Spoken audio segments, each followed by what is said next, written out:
How my grandpa became the owner of a gas station garage. My family immigrated America in the 1880s and settled in Nebraska. We were farmers for the first 80 years or so. But back in the 1960s, my great-grandma decided she was going to sell the entire farm before she died, and simply give her sons 1/3 of money for inheritance when she passed. She had 3 sons. In 1969, my great-grandma passed, and her 3 sons inherited the money she had earned from selling the farm. My grandpa decided he would basically let that money sit until after he retired from the military. In 1971, he deployed to Vietnam for his second and final deployment. At the end of his deployment, he returned to Nebraska and retired after 22 years in the service. Now he had an old Chevy truck at the time and was in the process of building a concrete business with the money he had gotten from his inheritance. Well, during this time, his truck engine blew up. My grandpa was busy at the time and he didn't want to fool with the truck cause he was busy. So he bought himself the engine he wanted to replace it with, which was an upgrade, and he went down to the only garage in town and asked them if they'd be willing to put the engine in the truck. They agreed on a price and told him to come back in a week or so. A week later, my grandpa comes back and picks up the truck. He admits he felt like a fool for not double-checking the work, but assumed since this was the son of his friend that the son would do right by him. This was a small town. Well, my grandpa opens up the concrete business, and he's busy. And it comes time for his first oil change. This is about 4 months after he got the truck back. He's doing the oil change and he notices that the engine he bought isn't the engine in his truck. It's a smaller engine. This obviously pisses him off to high heaven, as my grandma liked to say. So he storms on down to the garage and talks to shop. Earl was the owner. Earl comes out and denies any wrongdoing. Says he did as he was told, and it shouldn't have taken him 4 months to bring the issue up. My grandpa tells Earl he needs to do what's right. Earl refuses. It's important to note, this is a small town.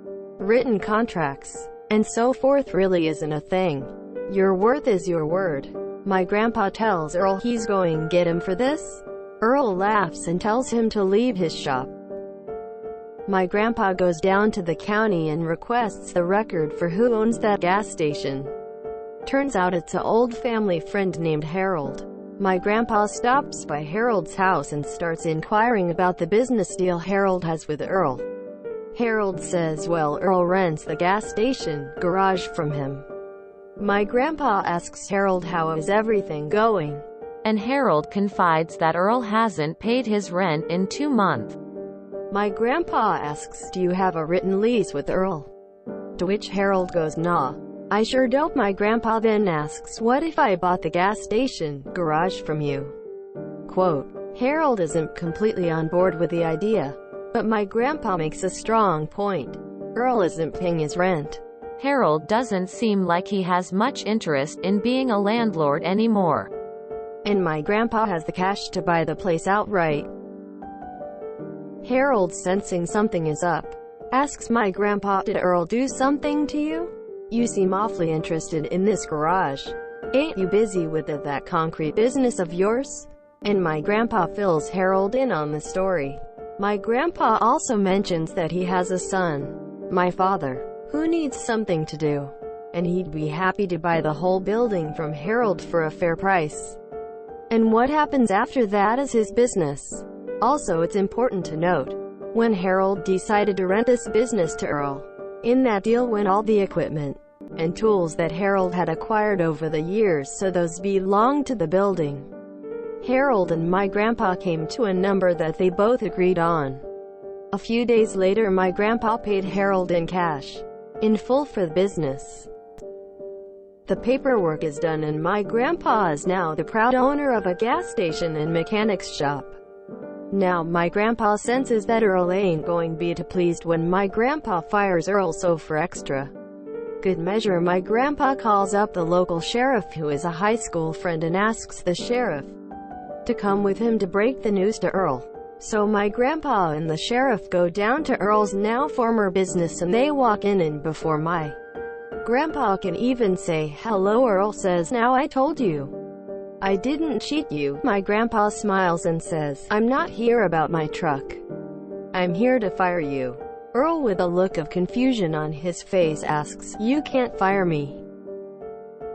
I own this business." My grandpa shows him the title and says, "I'm now the owner of this building." To which Earl fires back, "But I got a deal with Harold." And the sheriff speaks up, "You do? Do you have a lease?" Quote, "Well, no," Earl says, to which the sheriff smiles and says, "In that case, you're going to need to take your stuff and leave." Earl is fuming, pissed, grabs his toolbox and storms out. My grandpa ended up hiring the mechanic that would occasionally work on his trucks at his concrete business. He had my aunt and grandma run the gas station full-time, and my dad would work there after school. We owned that garage for 25 years before my grandpa sold it to someone else. I live in a SMLL town, and you can't deal dirty like that with people. Especially locals. That kind of information will spread like wildfire. Never mess with ordinary-looking people. You never know how much money they might have to ruin you with. Look at me. I'm the owner now. Sue, did Grandpa find the motor he bought? Sounds kinda like how Sam Walton ended up owning a bank. Supposedly he would visit his stores dressed in coveralls and driving his old truck, and wander around seeing if people were doing their jobs. He overheard an employee complaining that the bank wouldn't give his employees loans. He went into the bank and asked for a loan application, even used his real name. If the loan manager had looked, he would have seen Sam was worth a couple $1 million. Instead, the loan manager denied his loan. Supposedly he called his lawyers, bought the bank, and showed up again in his nice car in a suit, and asked for the loan manager and fired him. Then found the employee at his store and told her to go apply again. I heard this from a guy who grew up in Bentonville. TLD, or goodbye, Earl. I love a good story. This is like when Warren Buffett bought a company just to fire the guy who screwed him, smiley face. We have 2 auto shops in the small town I live in. Soon it will be 1. See, the dickhead who owns the soon-to-be closing shop got caught having sex in a Walmart parking lot with a 20-year-old girl. Apparently he does a lot of work for women and then slips hints about lowering the bill. The day he got caught, his wife left him before the day was over. When she left, she took the kids, and has since sold the house. Now nobody goes there anymore. Literally within 24 hours of him getting caught, everyone in town knew about it. Did he ever find out what happened to his engine? Because it sounds like he switched out the motors and sold your grandpa's to somebody else. So this all begs the question, whatever happened to Earl? Beautiful. Grin. My father was a Vietnam vet. Please tell your grandfather that I said thank you for his service and welcome home. It's really cool that the garage was the family business for 25 years. For revenge. Took me an embarrassingly long time to realize that him putting together of concrete business wasn't just a descriptor, and it was in fact a business based on concrete. Feel much dumb now. My grandpa ended up hiring the mechanic that would occasionally work on his trucks at his concrete business. He had my aunt and grandpa run the gas station full-time, and my dad would work there after school. Grandpa had grandpa work the gas station? I'm hoping one is maternal and the other paternal, or that's some split personality going on. If Earl bought the machinery and they didn't have a contract that stated that everything in the station belonged to Harold. Then why didn't Earl take his stuff back? It's hard to believe that Earl has no receipts of any of his shit. Like the intro to Crazy Rich Asians local edition smiley face. Extra cool story. That was a concrete decision your grandpa made.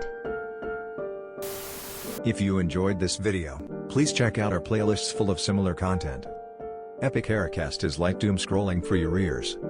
Please like, share, and subscribe.